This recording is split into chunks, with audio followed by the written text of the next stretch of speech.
ആലത്തൂരിൽ ഇന്ന് ഒരു പുതിയൊരു കട ഓപ്പണിംഗ് ആണ്. ഹൈടെക് മൊബൈൽ ഷോപ്പ്, മെക്കാനിക് വർക്കും അങ്ങനെ വർക്കുകളും കാര്യങ്ങളും എല്ലാം ചെയ്യുന്ന സ്പെയറും എല്ലാം കിട്ടുന്ന ഒരു കട പുതിയതായിട്ട് ഓപ്പൺ ആക്കിയ ഒരു കടയാണ്. ഇന്നത്തെ ഡേറ്റ് 21 ഇന്ന് 21-ാം തീയതി. 21-ാം തീയതിയാണ് കട ഉദ്ഘാടനത്തിന് നല്ല രീതിയിൽ തന്നെ തിരക്കുണ്ടായിരുന്നു. പിന്നെ അതേപോലെ തന്നെ കുറേ സമ്മാനങ്ങളും കൂപ്പണും കാര്യങ്ങളൊക്കെ ആയിട്ടുള്ള ആ ഒരു ഇതും ചെയ്തിട്ടുണ്ടായിരുന്നു. അങ്ങനെ ഒരുപാട് പേർക്ക് സമ്മാനങ്ങളെല്ലാം കിട്ടിയിട്ടുണ്ട്. നിങ്ങൾക്ക് ഏത് മൊബൈലിന്റെ സ്പെയർ ആണോ വേണ്ടത്, ഏത് മൊബൈലിന്റെ പൗച്ചാണോ, ചാർജർ, എല്ലാ സാധനവും ഈ കടയിൽ നിങ്ങൾക്ക് അവൈലബിൾ ആണ്.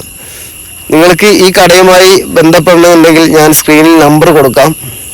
അല്ലെങ്കിൽ നിങ്ങൾക്ക് ആലത്തൂർ പഴയ ബസ് സ്റ്റാൻഡിൽ വന്നാൽ തന്നെ നിങ്ങൾക്ക് ബസ് ഇറങ്ങുന്ന അവിടെ തന്നെയാണ് ഈ കടയുള്ളത്. ബസ് ഇറങ്ങുന്നതിൻ്റെ കുറച്ച് ബാക്കിലായിട്ടാണ് ഈ കടയുള്ളത്. അപ്പോൾ ലൊക്കേഷൻ മറക്കണ്ട, ആലത്തൂർ പഴയ ബസ് സ്റ്റാൻഡ്. ഇന്ന് ഒരുപാട് പേർക്ക് സമ്മാനം കിട്ടിയിട്ടുണ്ട്. സമ്മാനം മേടിക്കാൻ വേണ്ടി നിൽക്കുന്ന ആളുകൾ കണ്ടോ, ഒരുപാട് തടിച്ചു കൂടിയിട്ടുണ്ട് ജനങ്ങൾ. അപ്പോൾ ഹൈടെക് മൊബൈൽ ഷോപ്പ് പുതിയ സ്റ്റാൻഡിൻ്റെ അവിടെ ഉണ്ട് ഒരെണ്ണം. ഇത് പുതിയതായിട്ട് ആലത്തൂർ തന്നെ വേറെ ഒരെണ്ണം കൂടെ ഇന്ന് ഓപ്പൺ ആക്കിയതാണ്. അപ്പോൾ നല്ല രീതിയിൽ തന്നെ തിരക്കുണ്ട്. എല്ലാ മൊബൈലിൻ്റെ സ്പെയറും കാര്യങ്ങളും എല്ലാം കിട്ടും. നിങ്ങൾക്ക് വിശ്വസിച്ച് തന്നെ ഏത് ഫോൺ വേണമെങ്കിലും ഇവിടെ റിപ്പയറിങ്ങിന് കൊടുക്കാവുന്നതാണ്. അതേപോലെ തന്നെ നമുക്ക് പുതിയ ഫോൺ മേടിക്കാനും നല്ലൊരു സ്പോട്ടും കൂടിയിട്ടാണ് ഈ ഹൈടെക് മൊബൈൽ ഷോപ്പ് ആലത്തൂരുള്ളത്.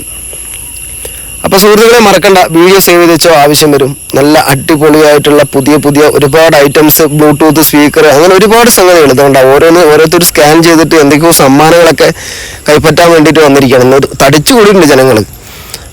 അപ്പോൾ ആലത്തൂർ പഴയ ബസ് സ്റ്റാൻഡിൽ തന്നെയാണ്. നിങ്ങൾക്ക് ബസ് ഇറങ്ങിയാൽ തന്നെ കാണാൻ പറ്റും ഈ കട. സ്കൂൾ കുട്ടികളുടെ തിരക്ക് രാവിലെ തന്നെ ഒരുപാടുണ്ടായിരുന്നു. പിന്നെ അതേപോലെ വലിയ ആളുകൾ ഒരുപാട് ആളുകൾ വന്നു, കുറേ സമ്മാനങ്ങളും മേടിച്ചിട്ട് പോയി. ഇന്ന് ഈ സമ്മാനങ്ങൾ മേടിക്കാൻ വേണ്ടിയിട്ട് പല ഭാഗത്തു നിന്നാണ് ആളുകൾ ഇവിടെ വന്ന് എത്തിച്ചേർന്നിരിക്കുന്നത്. അപ്പോൾ നല്ല രീതിയിൽ തന്നെ ഇന്ന് തടിച്ചുകൂടിയ ഈ ജനങ്ങൾക്ക് ഏകദേശമൊക്കെ സമ്മാനങ്ങളൊക്കെ കിട്ടിയിട്ടുണ്ട് കേട്ടോ. ഓക്കെ, ബൈ സുഹൃത്തുക്കളെ, വീണ്ടും കാണാം.